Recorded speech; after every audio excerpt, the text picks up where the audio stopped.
Em Rusciano and Michael Lucas. I've just been sitting there in the corner clutching my little anxiety blanket. This is Emsolation. I'm Michael, I'm from the suburbs, I can't play sport, and would anyone like to watch Aladdin on VHS?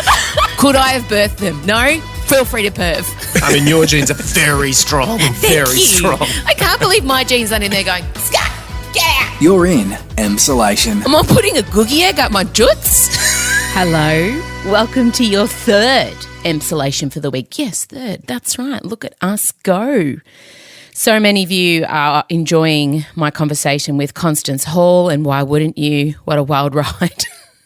She's so brave, she's so open, and she shares things I would never share, and I'm considered a chronic oversharer. But yeah, I hope you got something out of it. If you haven't listened to it, you should, especially if you're someone who's judged her in the past, because I'm guilty of that.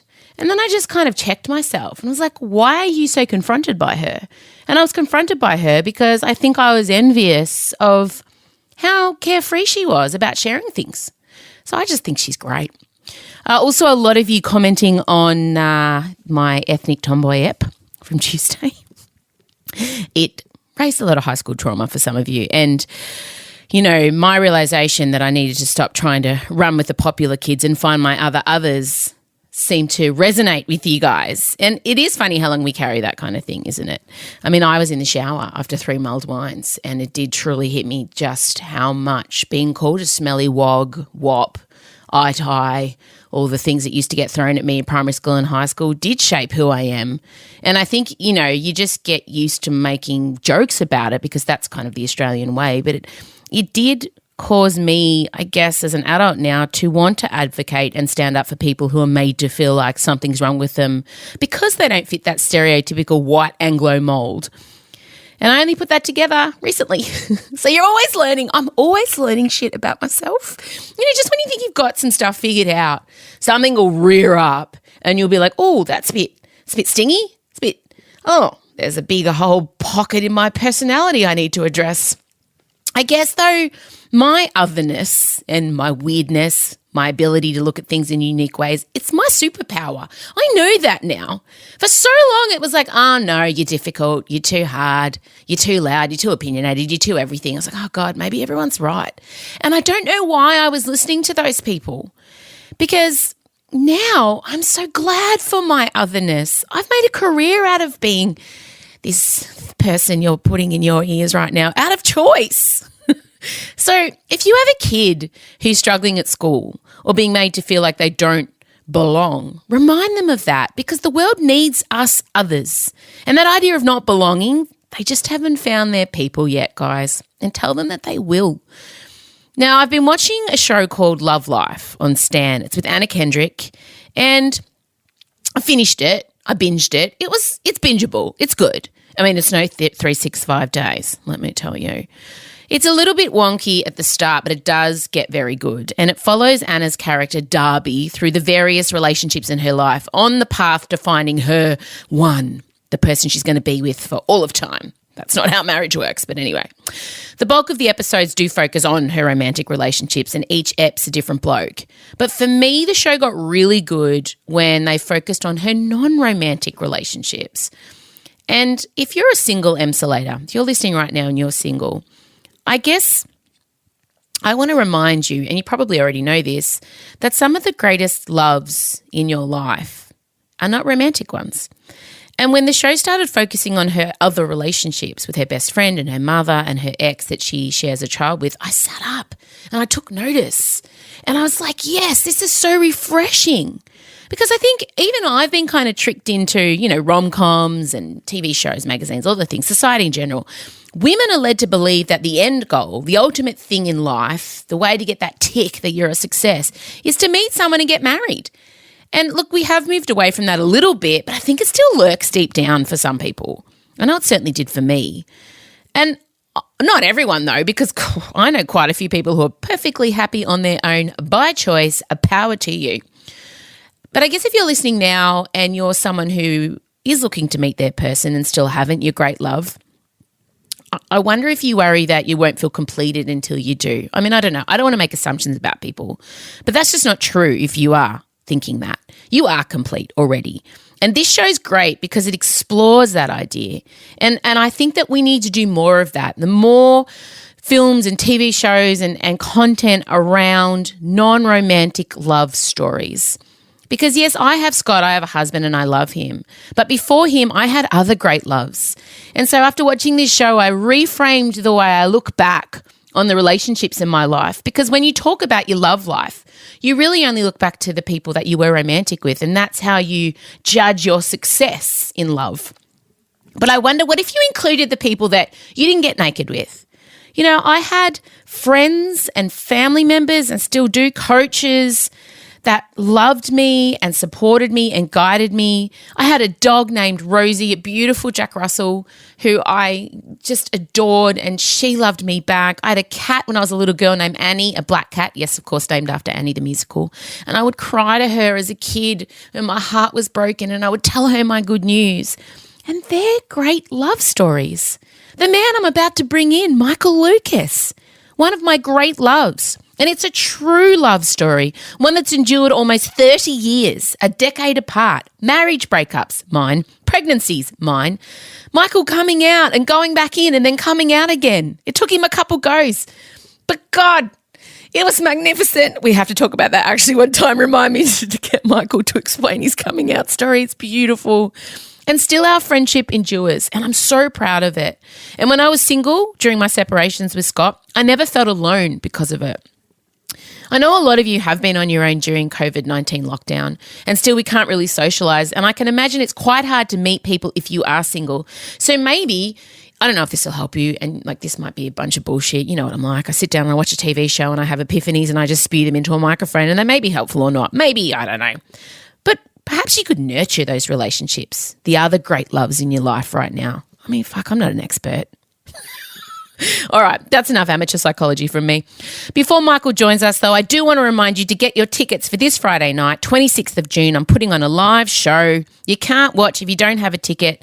And can I just tell you all, if you do have a ticket, thank you, because I can't tell you how I'm getting emotional. God, am I going to do an ep of this bloody podcast where I don't cry?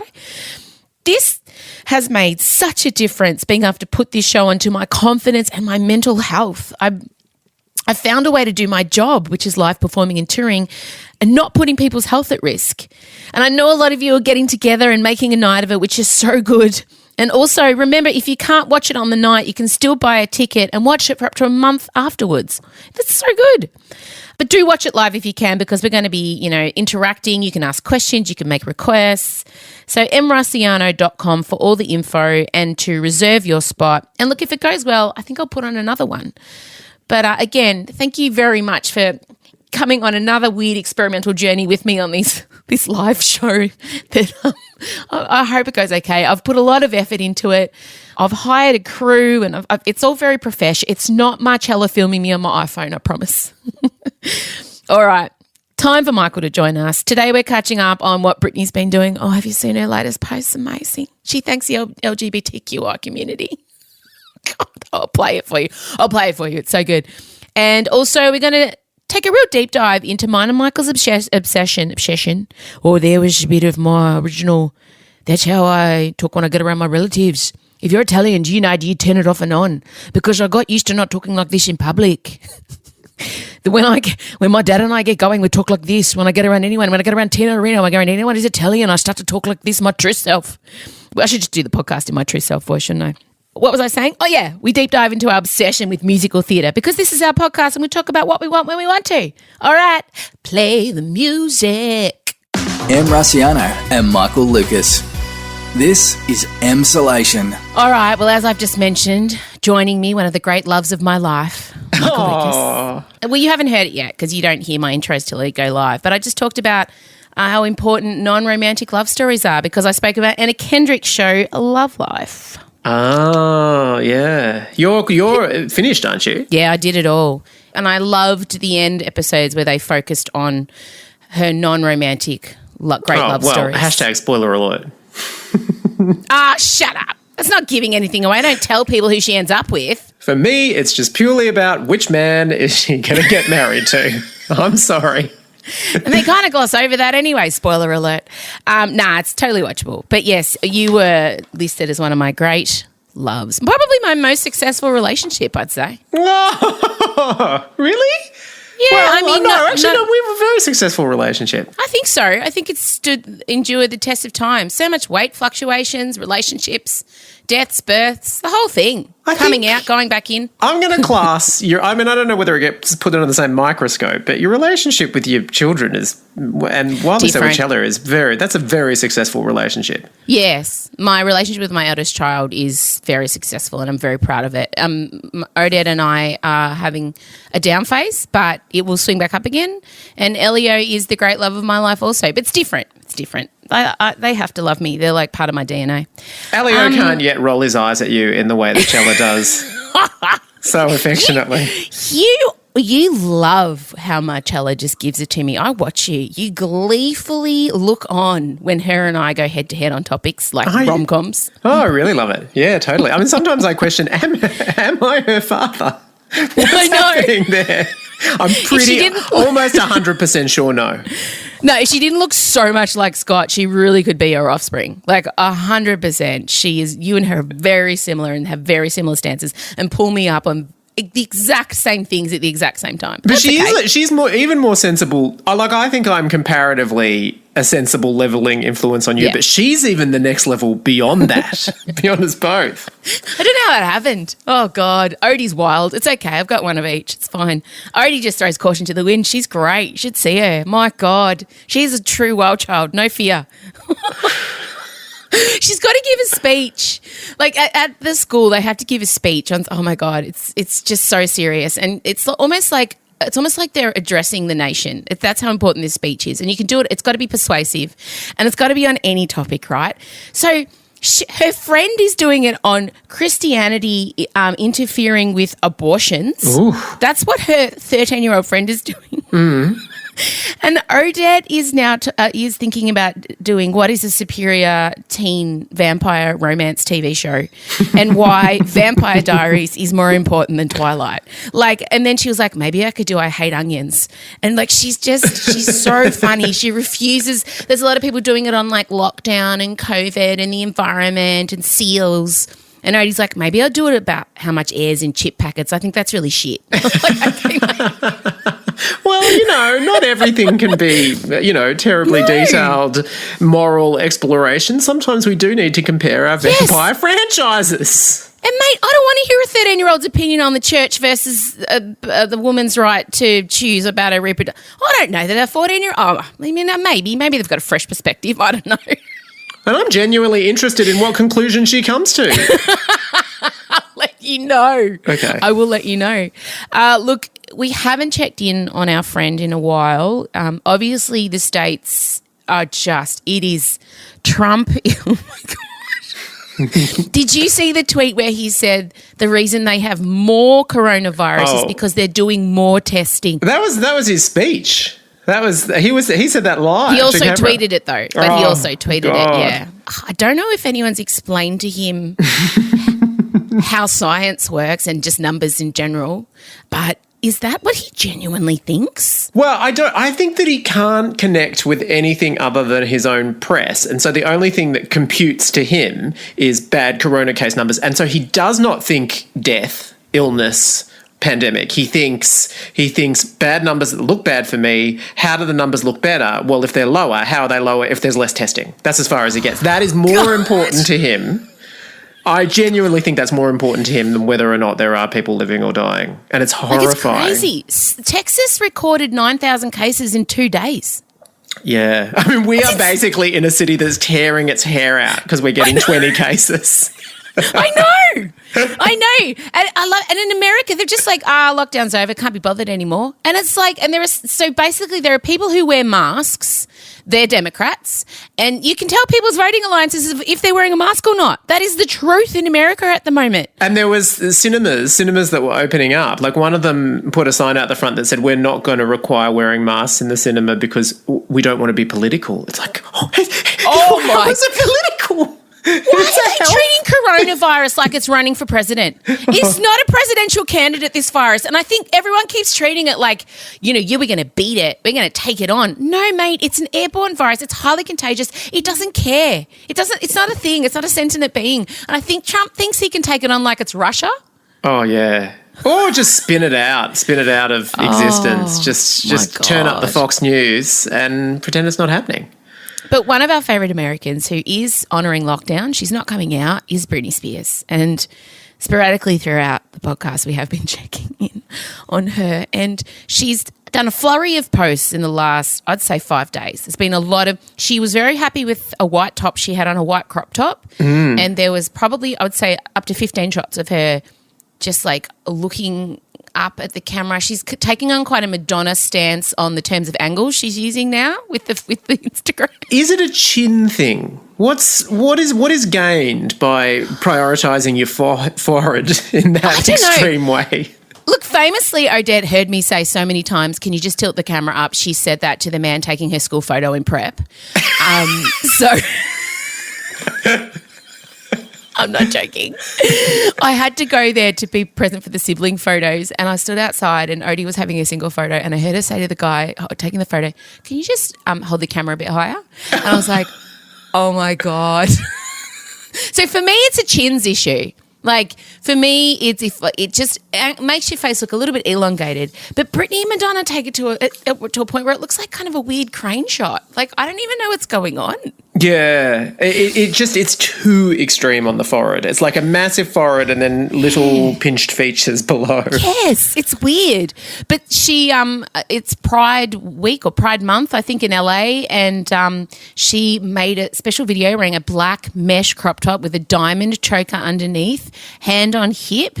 And she made this video. You'll hear it now for her LGBTQI fans. To all my friends at the LGBTQ community, happy Pride Month. You guys bring so much heart, passion, and articulate everything you do.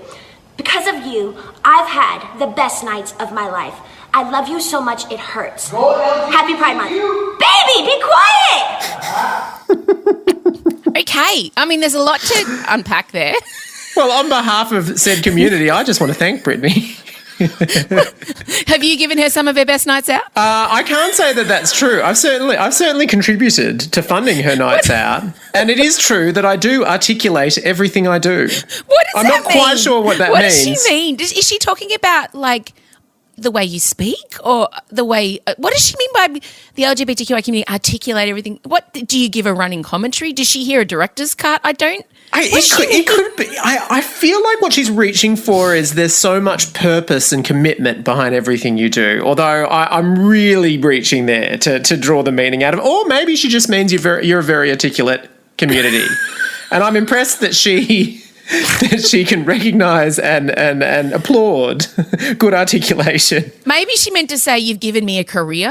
Do you think maybe – because I feel like she has a very committed, strong gay following, and I feel like that's what's still keeping her going now is the love that the LGBTQI community have for her in her current career, which isn't, prolific. Yeah. Except for her videos where she's twirling with her eyeliner halfway down her face. So, the gays are always the last to go. I mean, in the past... In the past 18 months, I have seen both Cher and Madonna in concert, and let's just say that their fan bases have really boiled down to just the gays. So that's where they end up, and the gays will not forsake you. No, I'm counting on that in my twilight years because, I'll end up saying something horrendous when I'm old, and I will count on the gay community to stay by me steadfast. Oh, they're incredibly forgiving. Incredibly forgiving. As long as you maintain loyalty to the community, they will really forgive a lot.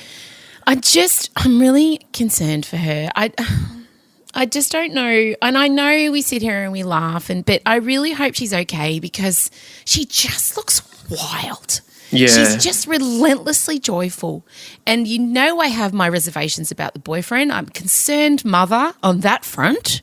But I just want to go up to her and just wipe my thumbnail under her eyes to get the mascara out. I mean, just that one thing alone. Look, every time I post, like, have you not looked in the mirror? Come on, babes. Like every gay watching's like, babe, Got panda eyes. Just wipe it off. Em goes to bed at night thinking, if I could change but one thing in this world, Britney's mascara. I love her so. I do love her. I would see her in concert. I would 100%. If she came to Australia. Did you not go when she toured Australia? Did you go to the circus concert? No, I didn't. I did not.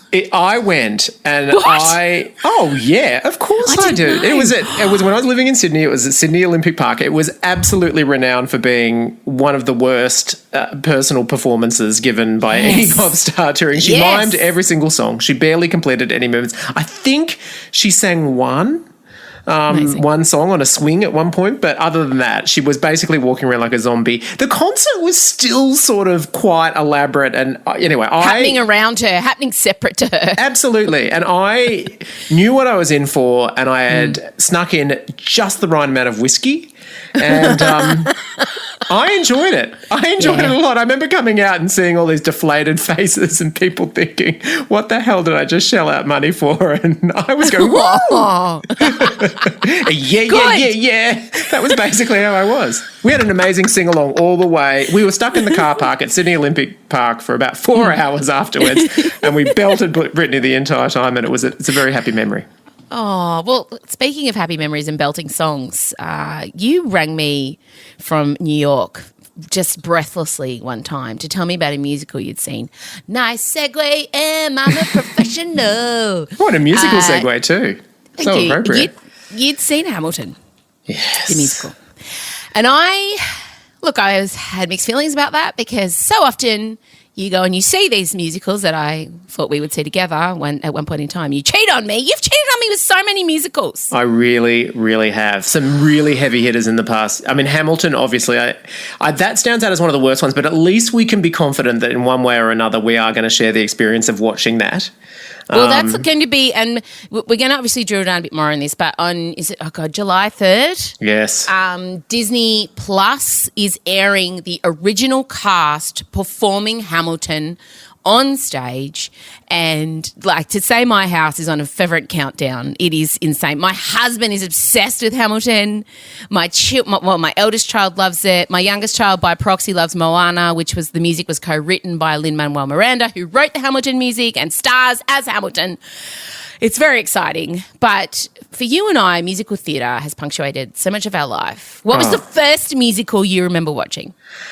Live musical or movie musical? Movie musical. Okay, well, I'm going to give 3 answers. I'm going to give you all 3. First movie musical that I watched like on television when I was a little kid was Wizard of Oz. You cursed rat! Look what you've done! I'm melting! First one that I saw at the movies was Annie. It's the hard knock life for us. Yeah. And then first one that I saw live was Cats. Which is also the last movie musical I've seen in real life in 2020. Oh, and then the world went to shit. Cats the movie is to blame for all that has gone wrong. And you? What were yours? First television musical, Sound of Music. What is it you can't face? That was my very first, and I watched it, I think, with my nana, and I was very little. And I phased in and out when all the Nazi stuff was happening, and they were like, there's bits of that movie that I just don't even remember happening. I always feel like, maybe they could have ended it at the wedding. Oh, but my mum, because she was keen to send me to bed, basically lied to me. And once it got to the somewhere in your youth or childhood, that bit, she's like, oh, it's just a long wedding bit now, like time to go to bed, and put me to bed. And then like in years later, I got to like 13 and watched, I'm like, what the hell? What are the Nazis? What are these Nazis? There's a whole other hour and a half to this thing.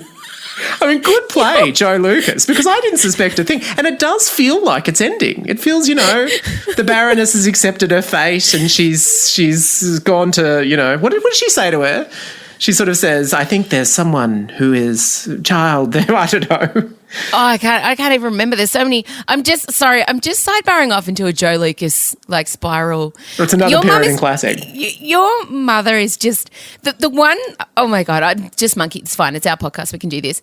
Joe Lucas. My favorite story about your mum, not the asking you if you're pregnant, not the lying about Sound of Music, is how she explained sex to you and left out one crucial part? I think it's what that men get erections. No, the ejaculation orgasm part. Like I didn't understand any of that. And actually, get ready for another segue. The reason I got sex educated was because of Grease. Because I was a little kid and I was watching Grease and I knew every lyric, and they sang, "Did she put up a fight?" And I went and said, "Mum, why would she be putting up a fight?" And she said, "Well, Sandy would be putting up a fight about going to bed with Danny." Oh, also, now that I'm saying it, a bit rapey, but anyway. Consent. Yeah, Quite rapey. Anyway, but we're in the 80s. We weren't up to that conversation yet. But and then I'm like, but why, why would she, if they're just going to have a sleep, why is that a problem?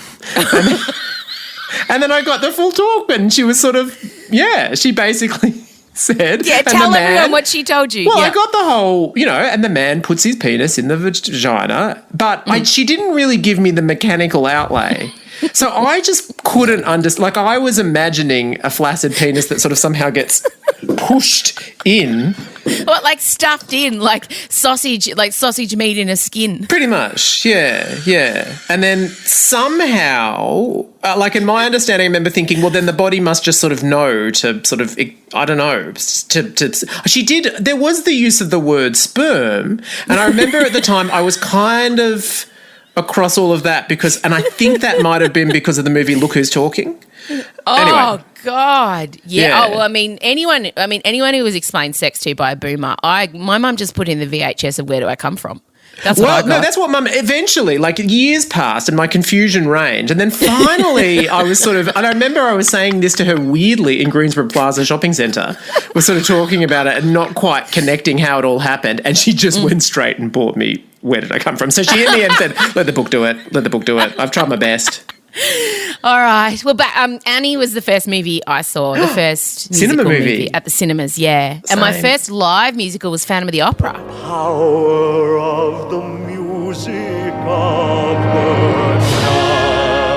Oh, that was later. Oh, gee, I was broken in much, much earlier. Yeah, no, I didn't get to. That was my first experience. But was that with the school trip? yes. Oh, that was the same one. Of course. Yeah, I mean, I saw John Farnham, obviously, when I was like 10, and that could be counted as a musical. In my mind, it was him singing it was the an entire emotional show to me. narrative for you. It really was.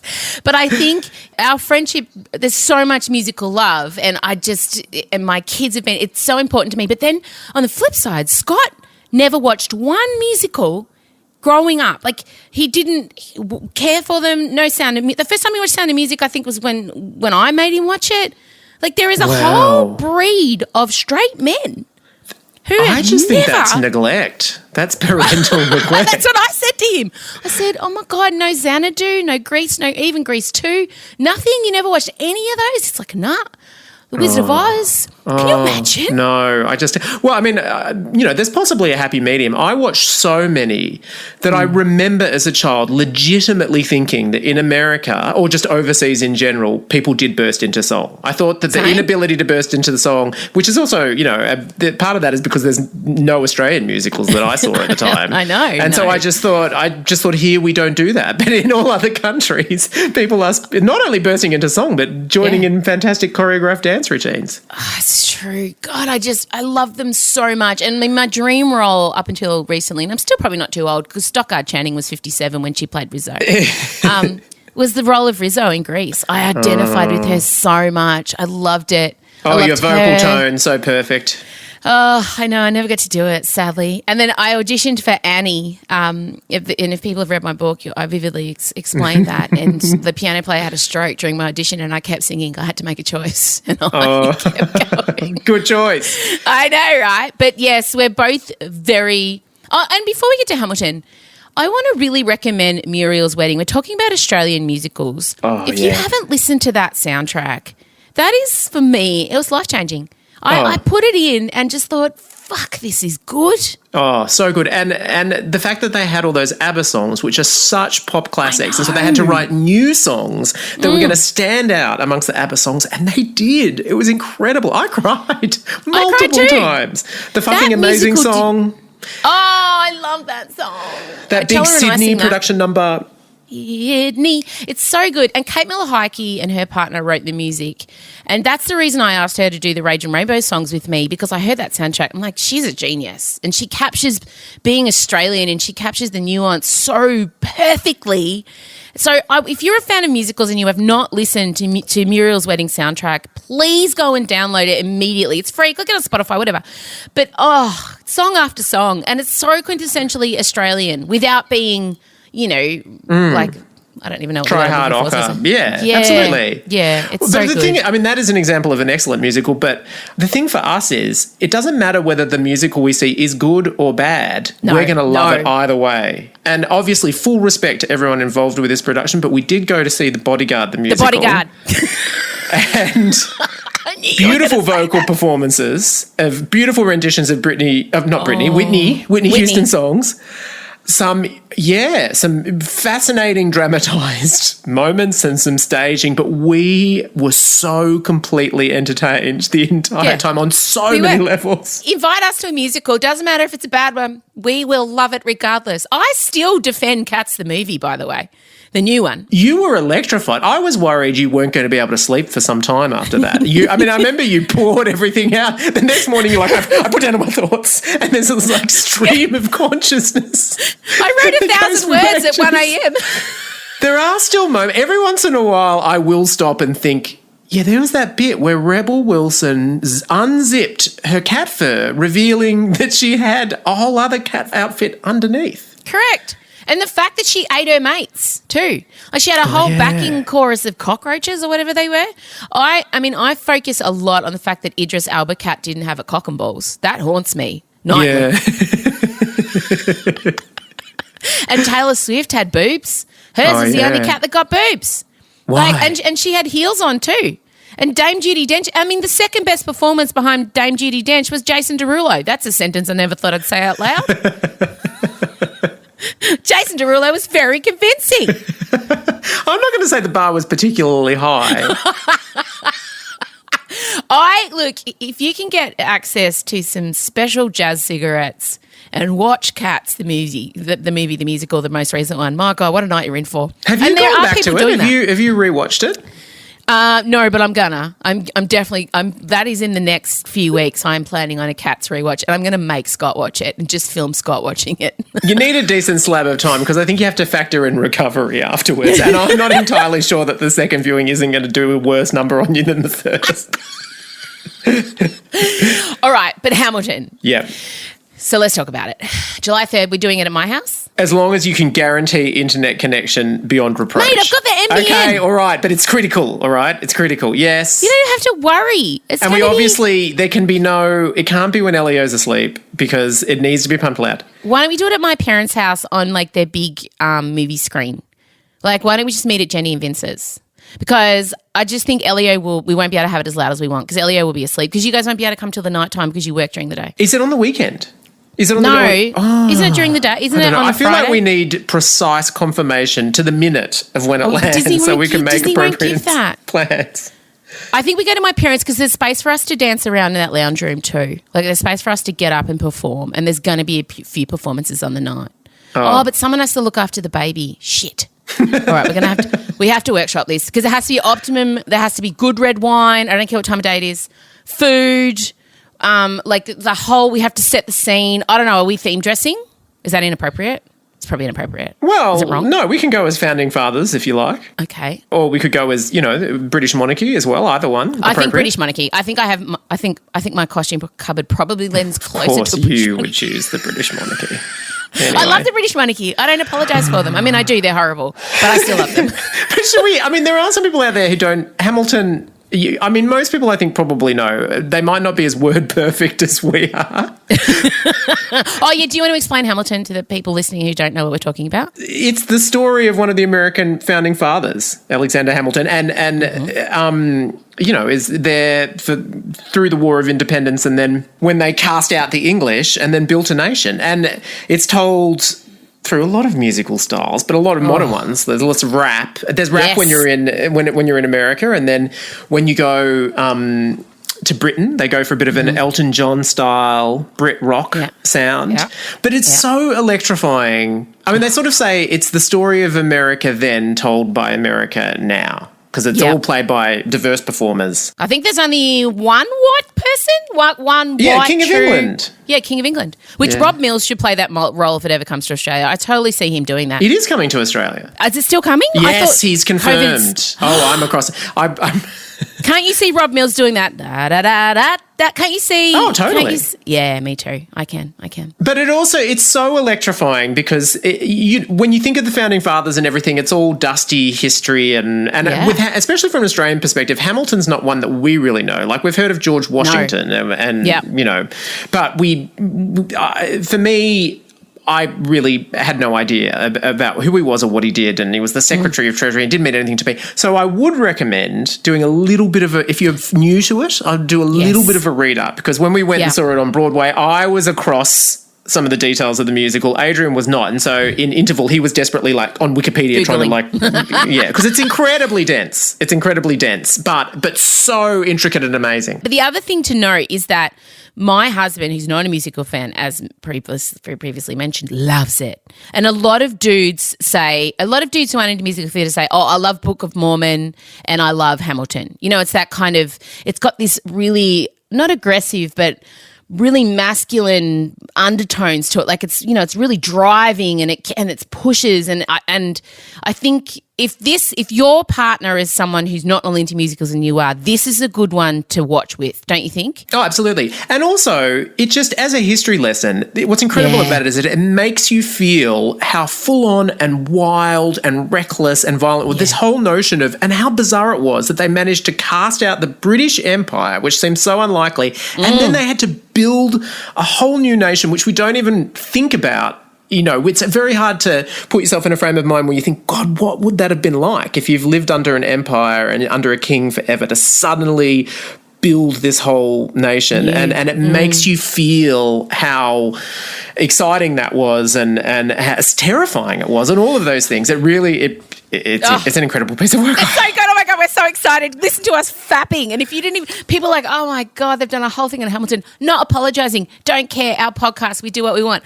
So excited. And just reminding you, Michael and I do not have a deal with Disney, although it may seem that way. And of course, as always, we are open to a deal with Disney. Lin-Manuel Miranda has a deal with Disney. Thank God. Does. Which is like fan fiction for us. And also, Hamilton is your gateway to him. Yes. And his expanded works. And I mean, I'm at the point where I obsessively follow him on Twitter, and he tucks you into bed at night. He really does. Like, through this whole period, he's been writing, like, here's a tweet. Good night. There is little peace and it is all heavy, but rest unclenches your jaw a little. Maybe enough for tomorrow. Rest. That's the kind of thing you get from him. Oh my God, he's so full of heart. Everything he does is dripping with the juices from the interior of his massive heart. Like, it is, just know. I was worried about where that sentence was going for 1 second, but then you brought it back. All right, we better go. We've been crapping on for half an hour already. All right, thank you so much. Yeah. I mean, we could have done 4 hours of musicals, let's be real, and we could have each performed.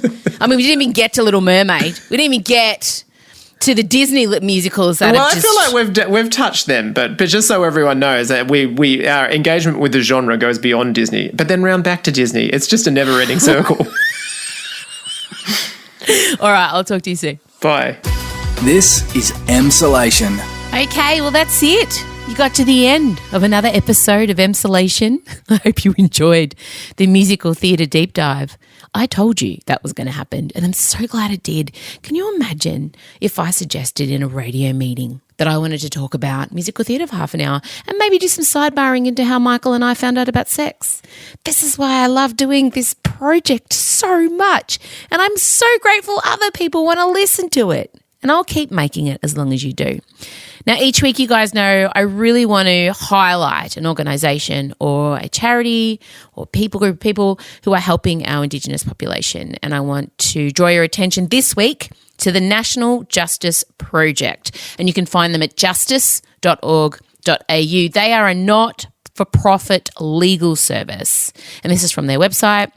We apply our expertise to advancing human rights by representing and giving voice to the vulnerable who would otherwise be unable to find legal representation. So they provide free law advice, and they provide free representation to people who need it the most. And some of the work they do has been incredible. They were involved in removing children, all the children who were being held in detention on Nauru. So please think about helping them out.